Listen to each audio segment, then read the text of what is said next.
El marcador rojo se le resbaló de los dedos cuando escuchó el grito. Mateo tenía 9 años y sabía reconocer ese sonido.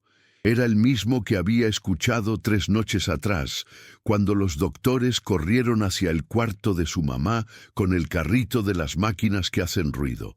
El mismo que lo despertaba a medianoche empapado en sudor frío. Dejó caer el marcador sobre el piso de cemento manchado y sintió como todo su cuerpo se convertía en piedra. Las piernas no le respondían. La pared del pasillo del Hospital San Vicente, esa pared blanca y descascarada donde había dibujado 27 ángeles en las últimas 3 semanas, parecía cerrarse sobre él como una boca gigante. Su mamá estaba muriendo. Podía olerlo en el aire, ese olor a desinfectante mezclado con miedo que se pega en la garganta. Podía sentirlo en el silencio pesado que siguió al grito, ese silencio que pesa más que 1000 palabras. Apretó el rosario roto que llevaba en el bolsillo del pantalón, el mismo que su abuela le había dado antes de morir, y sus labios temblaron formando una oración a medias que ya no sabía si servía de algo. Diosito, por favor, no hoy. ¿Desde dónde nos escuchas? ¿Qué harías si fueras ese niño? Escribe en los comentarios y suscríbete para leer más historias emocionales. La enfermera Claudia salió del cuarto número 12 con los ojos rojos. No miró a Mateo. Nunca lo miraban cuando las cosas iban mal. Él lo sabía, lo había aprendido. Cuando las enfermeras te miran y te sonríen, tu mamá está bien. Cuando voltean la cara y caminan rápido, tu mamá se está muriendo. Mateo corrió. Sus zapatos gastados rechinaron contra el piso de linóleo agrietado del pasillo. Pasó junto al señor Ramírez, que siempre estaba sentado en su silla de ruedas mirando por la ventana. Pasó junto al cuarto donde la niña con leucemia lloraba todas las noches. Pasó junto a los baños que siempre olían a cloro y a tristeza. Cuando llegó a la puerta del cuarto 12, todo en él se detuvo. Adentro, su mamá estaba sentada en la cama, no acostada, no conectada a las máquinas, no con esa palidez de papel que le había comido el rostro durante meses. Estaba sentada y estaba llorando, pero no eran lágrimas de dolor. Mateo conocía esas lágrimas. Las había visto demasiadas veces cuando su mamá mordía la almohada para no gritar durante las noches después de la quimioterapia.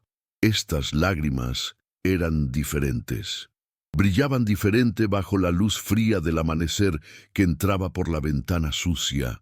El doctor Morales estaba parado junto a ella, con una carpeta en las manos y una sonrisa que parecía increíble, imposible, fuera de lugar en ese hospital donde Mateo solo había visto caras grises y cansadas. «Mateo», dijo su mamá y su voz sonó como música rota. «Ven aquí, mi amor». Él no podía moverse. Las piernas seguían siendo de piedra. El corazón le latía tan rápido que pensó que se le saldría del pecho. «Ven, hijo», insistió ella, extendiendo una mano temblorosa. Mateo caminó despacio, con pasos pequeños, como si el piso pudiera abrirse en cualquier momento y tragárselo. Cuando llegó junto a la cama, su mamá lo jaló hacia ella con una fuerza que no había tenido en semanas. Lo abrazó tan fuerte que Mateo pudo sentir los huesos de su madre contra su propia piel. Pudo sentir cómo temblaba. Pudo oler el desinfectante en su pelo, el sudor del miedo, pero también algo más, algo que olía a esperanza. «Los tumores», dijo el doctor Morales, y su voz sonaba rara, como si él mismo no pudiera creer lo que estaba diciendo. Los tumores se redujeron, significativamente. Mateo no entendió las palabras, solo entendió el abrazo. Solo entendió que su mamá estaba temblando y llorando y apretándolo como si él fuera lo único real en el mundo. «Es un milagro», susurró la enfermera Claudia desde la puerta, y se persignó 3 veces. «Les pido que por favor se suscriban y me dejen en los comentarios desde dónde están escuchando esta historia y a qué hora la están leyendo. Sus palabras me dan fuerzas para seguir compartiendo estas historias que nacen del corazón. 3 meses antes, Mateo no sabía lo que era la palabra quimioterapia. No sabía que existían hospitales donde la gente iba a morir lentamente bajo luces fluorescentes que nunca se apagaban.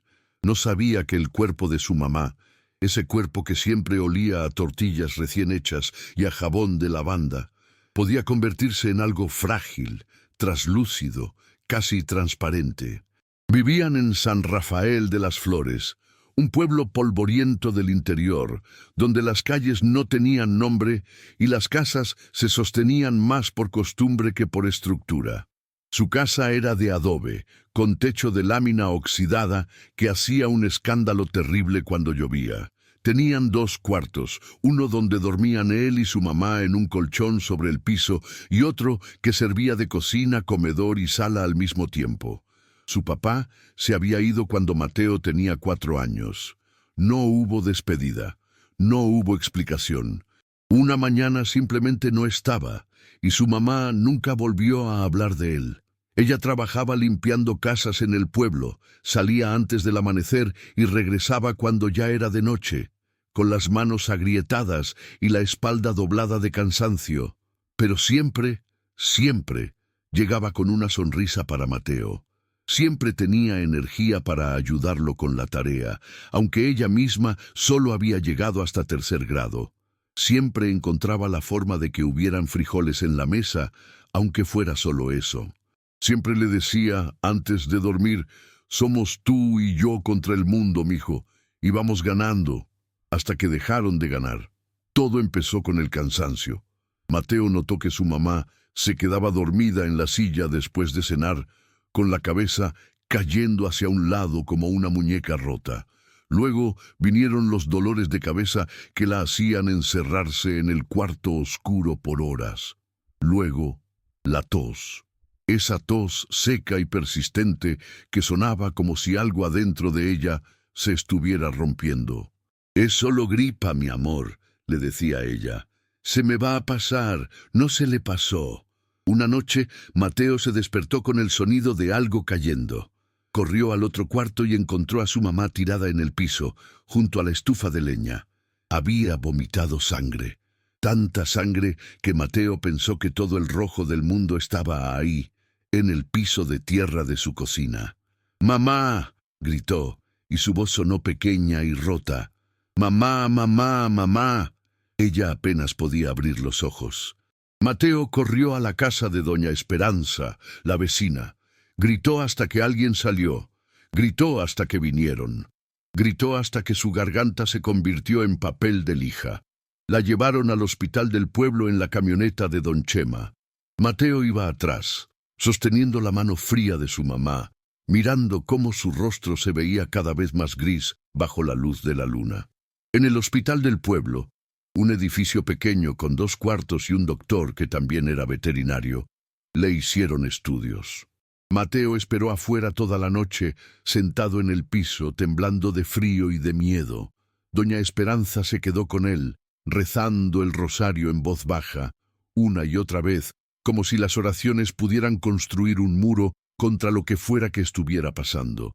Al amanecer el doctor salió. Era un hombre viejo, con cara de haber visto demasiadas cosas malas. «Necesitamos mandarla a la capital», dijo. «Esto es serio. Es cáncer».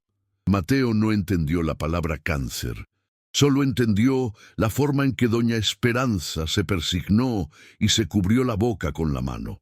Solo entendió que significaba algo terrible. No tenían dinero para el traslado.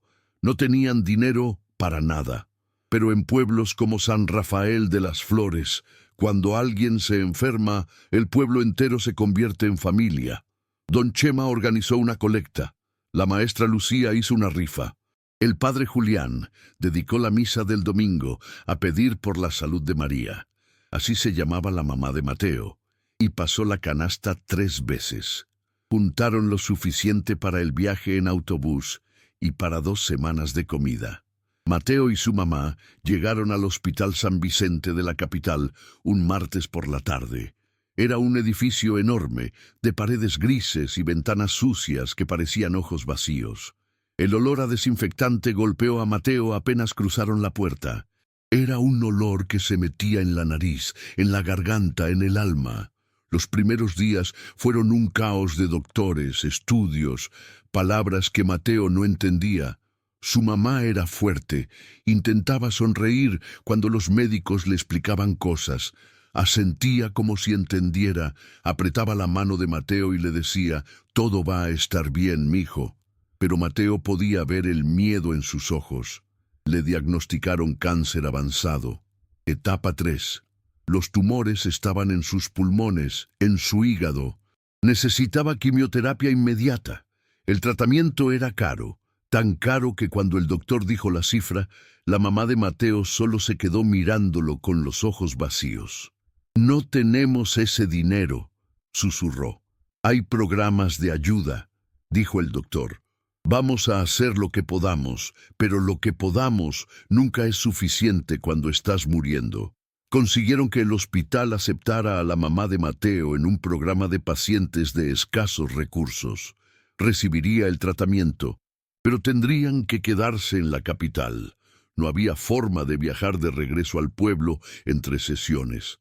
Doña Esperanza conocía a alguien que conocía a alguien que tenía un cuarto para rentar cerca del hospital. Era una habitación minúscula en una vecindad llena de grietas, con un baño compartido al final del pasillo y sin ventanas. La renta era barata porque el lugar estaba medio derrumbado. Mateo y su mamá se mudaron ahí con una maleta pequeña, 2 cobijas y una olla para cocinar. Así comenzó su vida en el infierno. La primera sesión de quimioterapia destruyó a su mamá. Mateo la vio entrar al cuarto de tratamiento caminando por su propia cuenta, pálida, pero todavía con algo de fuerza en los ojos. 4 horas después, salió en una silla de ruedas, con la piel del color de la ceniza y temblando como si tuviera frío hasta en los huesos. Esa noche, ella vomitó hasta que no quedó nada dentro de su estómago. Mateo sostuvo su pelo, que ya empezaba a caerse en mechones, y lloró en silencio mientras su mamá temblaba sobre el piso frío del baño compartido. «Perdón, mijo», decía ella entre arcadas. «Perdón, perdón, perdón». «No digas eso, mamá», lloraba Mateo. «No es tu culpa». Pero ella seguía pidiendo perdón, como si enfermarse fuera algo que había elegido. Las siguientes semanas fueron una pesadilla interminable. Cada sesión de quimioterapia dejaba a su mamá más débil. El pelo se le cayó completamente. La piel se le puso transparente, tan delgada que Mateo podía ver las venas azules debajo. Los ojos se le hundieron en el rostro. Las manos le temblaban todo el tiempo. Mateo dejó de ir a la escuela.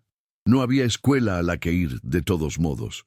No conocían a nadie en la capital. No tenían familia, solo se tenían el uno al otro. Él se convirtió en todo: enfermero, cocinero, compañía. Aprendió a cambiar las sábanas cuando su mamá no podía levantarse de la cama. Aprendió a cocinar arroz aguado con el dinero que les mandaba doña Esperanza una vez por semana. Aprendió a limpiar vómito. Aprendió a quedarse despierto toda la noche cuando su mamá gritaba de dolor, sosteniendo su mano y rezando oraciones que había escuchado, pero que no sabía si estaba diciendo bien.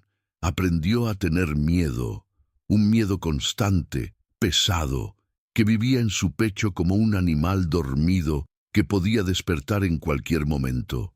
El dinero se acabó rápido. El que habían juntado en el pueblo, el que doña Esperanza mandaba, nunca era suficiente. Había que pagar la renta del cuarto, había que comprar comida, había que pagar el transporte al hospital, había medicinas que el hospital no cubría y que su mamá necesitaba para el dolor. Mateo empezó a buscar formas de ayudar. Salía temprano por las mañanas, antes de que su mamá despertara, y caminaba por las calles cerca del hospital.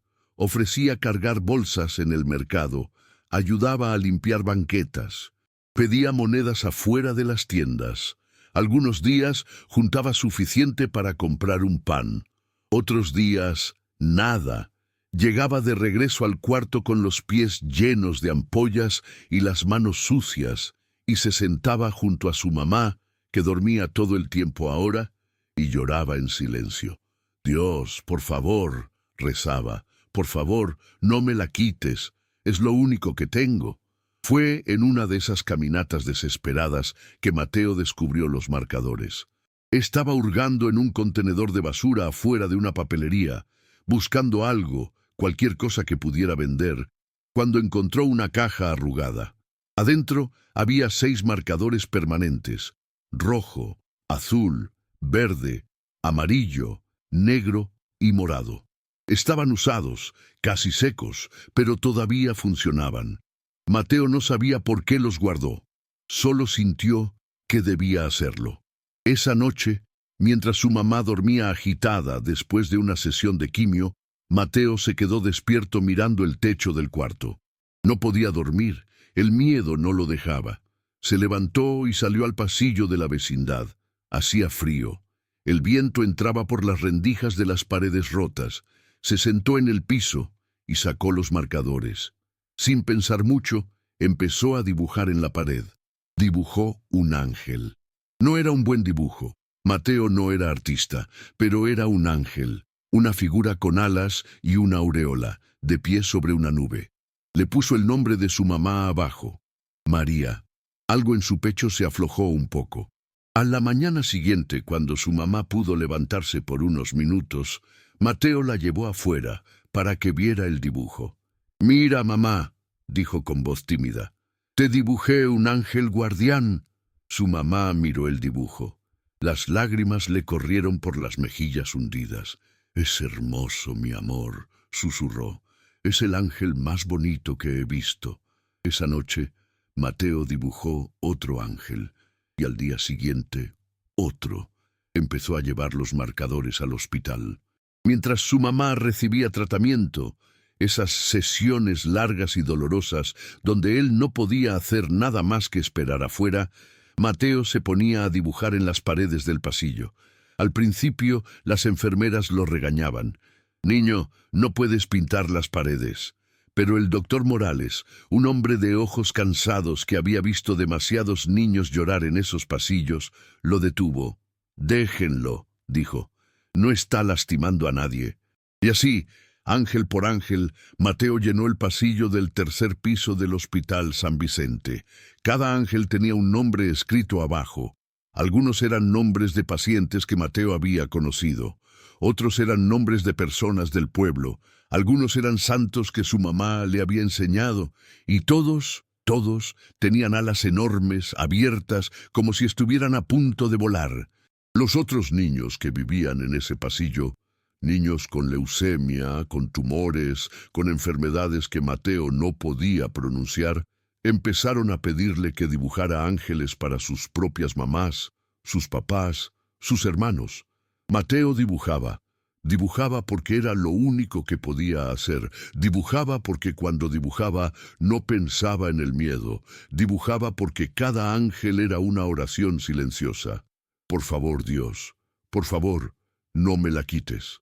Pero Dios parecía no estar escuchando. Después de 6 semanas de tratamiento, el doctor Morales llamó a Mateo y a su mamá a su oficina. Era un cuarto pequeño, lleno de archivos y con una ventana que daba a un callejón gris.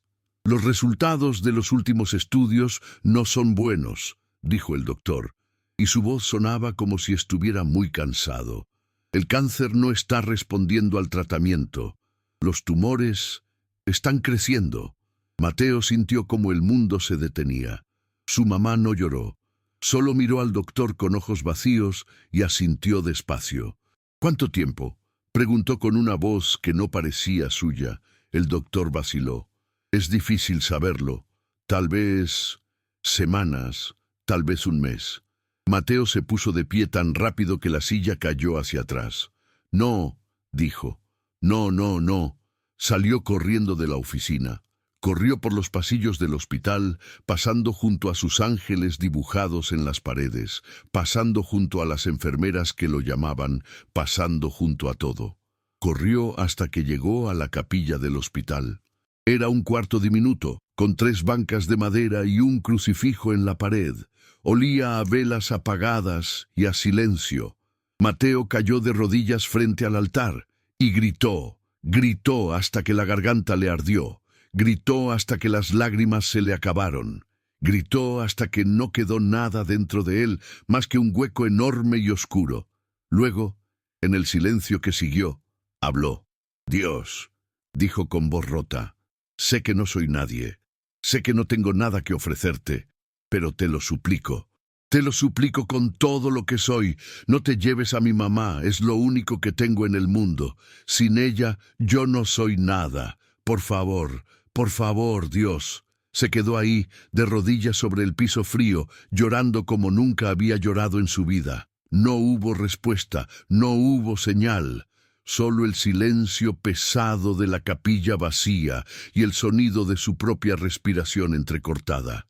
Cuando finalmente pudo ponerse de pie, Mateo regresó al cuarto donde su mamá lo estaba esperando. Ella lo abrazó sin decir nada. Los dos lloraron juntos, aferrados el uno al otro, mientras afuera el sol se ponía y las sombras llenaban el cuarto. Esa noche, Mateo hizo una promesa.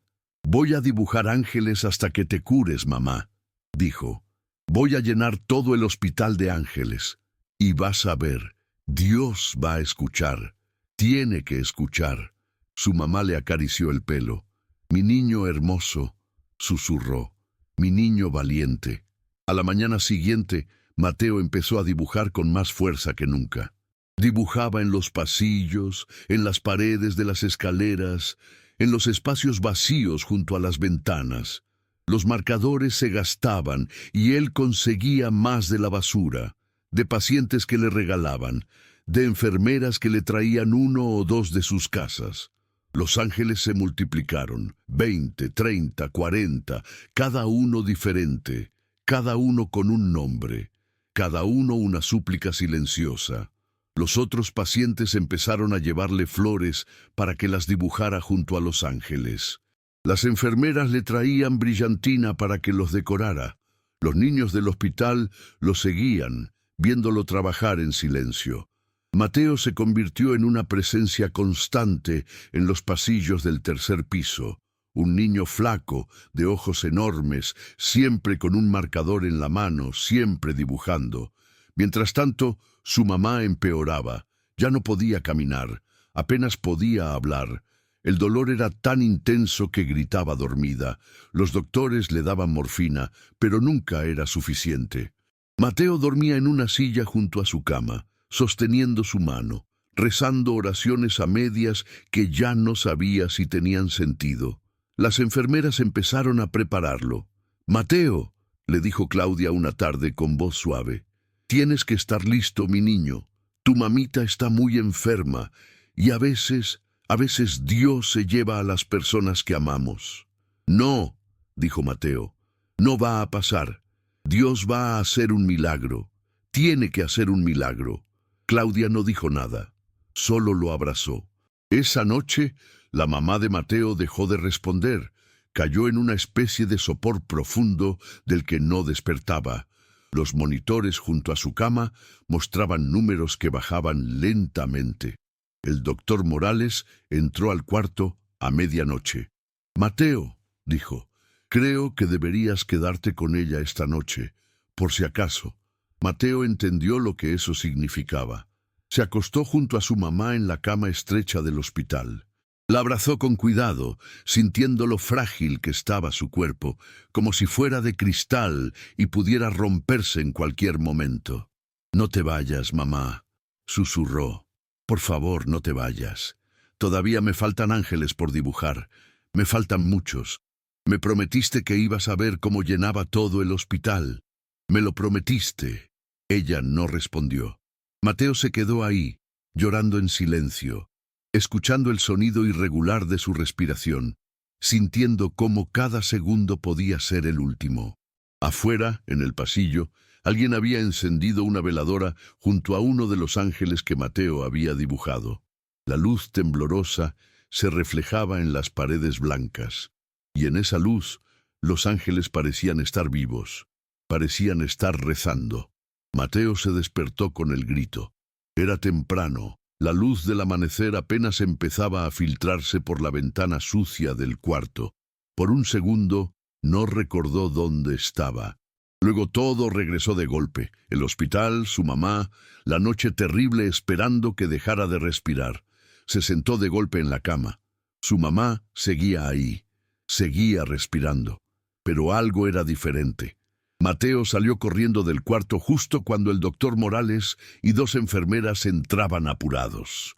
El doctor tenía una carpeta en las manos y una expresión que Mateo no había visto antes en su rostro. «¿Qué pasó?», gritó Mateo. «¿Qué pasó?». Nadie le respondió.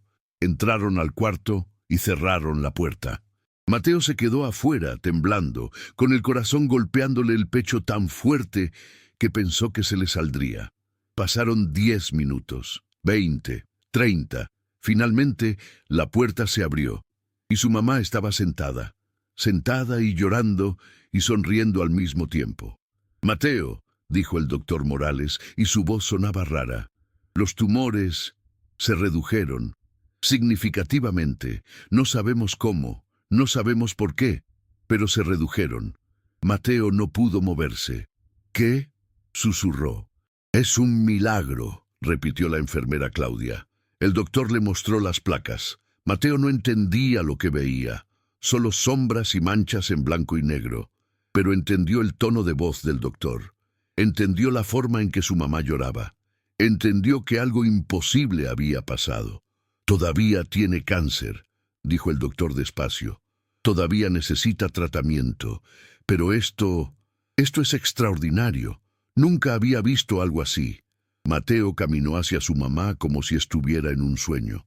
Ella lo abrazó, y los dos lloraron juntos, aferrados el uno al otro, mientras afuera el sol salía sobre la ciudad gris. Las siguientes semanas fueron un milagro sostenido. Los tumores siguieron reduciéndose. La mamá de Mateo empezó a recuperar fuerzas. El color regresó a su rostro. El pelo empezó a crecerle de nuevo, fino como pelusa de bebé. Podía caminar, podía comer, podía sonreír. Los doctores no tenían explicación. «A veces pasa», decía el doctor Morales. «A veces el cuerpo responde de formas que no entendemos. A veces hay milagros». Mateo sabía la verdad. Habían sido los ángeles. Cada uno de esos dibujos torpes en las paredes del hospital había sido una oración. Y alguien, Dios, los santos, los ángeles de verdad, había escuchado. El día que dieron de alta a su mamá, Mateo dibujó el último ángel. Lo dibujó en la pared junto a la puerta del cuarto 12, donde su mamá había estado internada. Era el ángel más grande de todos, con alas que cubrían casi toda la pared, con una aureola brillante hecha con marcador amarillo, con una sonrisa enorme. Abajo escribió: «María, sanada. Gracias, Dios». Las enfermeras lloraron. Los otros pacientes aplaudieron. El doctor Morales le puso una mano en el hombro a Mateo y le dijo: «Eres un niño muy valiente». Pero Mateo no se sentía valiente, solo se sentía agradecido. Él y su mamá regresaron al pueblo en autobús, con las 2 cobijas, la olla para cocinar y el rosario roto en el bolsillo. Cuando llegaron a San Rafael de las Flores, todo el pueblo salió a recibirlos. Doña Esperanza lloró tanto que tuvo que sentarse. Don Chema organizó una fiesta. El padre Julián dedicó una misa de acción de gracias.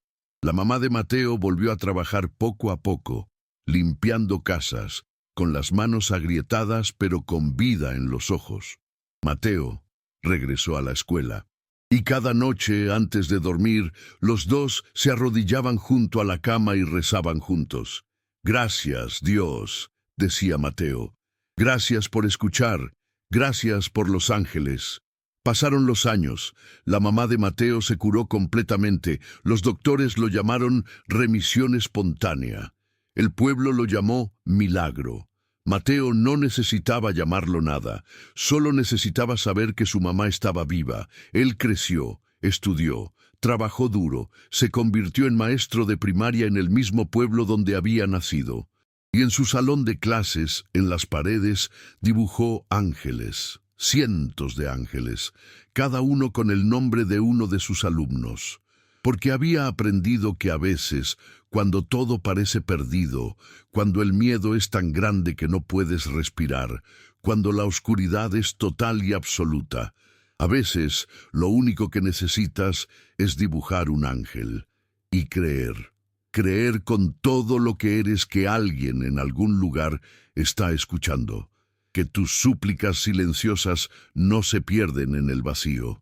Que el amor, ese amor desesperado, imposible, feroz, puede mover montañas, puede detener la muerte, puede traer de regreso la luz. Mateo nunca olvidó los ángeles del Hospital San Vicente. Nunca olvidó las noches de terror, las lágrimas, el miedo que lo consumía. Nunca olvidó la promesa que le hizo a Dios en aquella capilla vacía. Pero tampoco olvidó el momento en que su mamá se sentó en esa cama de hospital y lloró de felicidad. El momento en que lo imposible se volvió real. El momento en que los ángeles dejaron de ser solo dibujos en una pared y se convirtieron en algo sagrado, en algo verdadero, en algo que lo salvó. Años después, cuando Mateo ya era un hombre adulto con sus propios hijos, regresó al Hospital San Vicente con su familia. Quería mostrarles a sus hijos el lugar donde había pasado el peor momento de su vida, el lugar donde había aprendido a rezar de verdad. Subió al tercer piso con el corazón latiendo fuerte, y ahí estaban, los ángeles. Todavía en las paredes, descoloridos, borrosos, algunos medio borrados por el tiempo, pero ahí estaban. Una enfermera vieja, que resultó ser Claudia, lo reconoció. «Tú eres el niño de los ángeles», dijo con lágrimas en los ojos. «Nunca los borramos, nunca los vamos a borrar, porque muchos niños que pasan por este pasillo necesitan creer en milagros». Mateo abrazó a sus hijos y les señaló el ángel más grande, el que había dibujado el último día. «Ese», dijo con voz quebrada, «ese es el ángel de su abuela, el ángel que la salvó». Sus hijos miraron el dibujo con ojos grandes. «¿Los ángeles son reales, papá?», preguntó el más pequeño. Mateo sonrió. «Sí, mi amor, los ángeles son reales. A veces vienen del cielo, a veces vienen de las personas que aman tanto que son capaces de cualquier cosa. Y a veces son dibujos hechos con marcadores gastados en las paredes de un hospital». Se quedaron ahí un rato largo, en ese pasillo lleno de historia y de fe. Y cuando salieron, Mateo dejó algo atrás, un marcador rojo nuevo que había comprado antes de ir. Lo puso en el piso, junto al primer ángel que había dibujado 11 años atrás, para que otro niño asustado, otro niño desesperado, otro niño que necesitara creer en algo, pudiera encontrarlo y dibujar su propio milagro.